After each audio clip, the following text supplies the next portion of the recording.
Okay, so we know we're going to be doing a royalty analysis. We have this hypothetical negotiation. So how do we figure it out? Well, this is actually a slide that I use for patent cases. I've used at trials to help the jury understand where we're going and how we're getting there. And before we go through the negotiation, one of the things that we want to understand is we want to have some quantitative analysis. And we have, as valuation professionals, we have access to the three primary forms: the income approach, market approach, and cost approach. And those would be applicable in a patent case. They would be applicable in a trade secret case to the extent they would be you can quantify or have access to information that would enable you to quantify these different kinds of approaches. And the income approach would be, I mean, there's all sorts of different types of income approaches, but it's really focused on isolating the expected profitability, the expected or actual profitability that can be attributed to that particular asset and that particular trade secret in a trade secrets case, of course.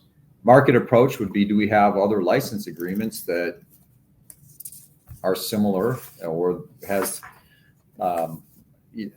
it's a little tricky in a trade secrets case because you're not going to be licensing a trade secret, but you could be licensing some technology that might be comparable. It's a bit of a tough road to hoe in a trade secret case, but nonetheless, it's something that I suppose potentially could, in some fashion, apply. Cost approach would be more likely of a quantitative consideration in the hypothetical negotiation, and that would really be, what does it cost to come up with this trade secret on your own? If you don't have access to it, how long would it take? How much would it cost? Could be substantial, might not be.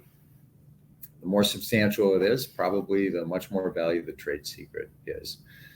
So once we have some of those, data points, quantitative data points, then we can go through the actual analysis of the factors themselves. And some of the factors actually do call into